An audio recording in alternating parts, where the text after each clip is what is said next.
হেফাজতে ইসলাম বাংলাদেশ সিংগাইর উপজেলা শাখার উদ্যোগে এক গণসমাবেশের আয়োজনে প্রধান বক্তা হিসেবে যোগ দিয়ে হেফাজত ইসলামের কেন্দ্রীয় যুগ্ম মহাসচিব আল্লামা মামুনুল হক হুঙ্কার দিয়ে জানান, বাংলার মাটিতে হেফাজতে ইসলাম আছে, থাকবে।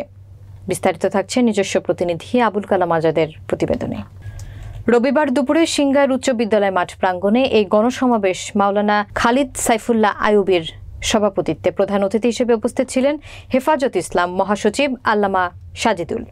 প্রধান বক্তা হিসেবে উপস্থিত ছিলেন হেফাজত ইসলামের কেন্দ্রীয় যুগ্ম মহাসচিব আল্লামা মামুনুল হক, বিশেষ অতিথি নায়েবে আমির মাওলানা মহিউদ্দিন রব্বানী, মুফতি নাজমুল হাসান, হেফাজত ইসলামের সিনিয়র যুগ্ম মহাসচিব মাওলানা জুনায়েদ আল হাবিব, মাওলানা আজিজুল হক, মুফতি আহমেদ আলী কাসিমি, মুফতি ফজলুল করিম কাসিমি, মুফতি শাখাওয়াত হোসেন রাজি, মাওলানা আতাউল্লাহ আমিন, মুফতি বশির উদ্দিন।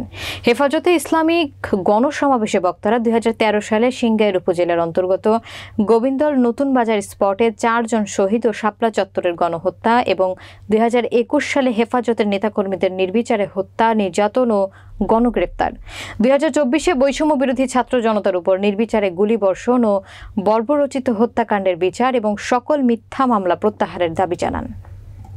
মুম্বাই অভিমুখে লাখো জনতার লং মার্চ করে বার্তা দিয়েছে, নবীর ইজ্জতের গ্যারান্টি না পেলে ভারত খান খান হয়ে যাবে। বাংলাদেশের সরকারকে বলবো, ওদিকে তারা রাষ্ট্রীয়ভাবে সরকারি উদ্যোগে আমার নবীর ইজ্জতের উপর আঘাত হানবে, আর আপনারা ইলিশ মাছের রপ্তানি করবেন। এই প্রেম প্রীতি বাংলাদেশের মানুষের চোখে ভালো লাগে না। বলবেন রপ্তানি করি বৈদেশিক মুদ্রা আমদানি করবার জন্য।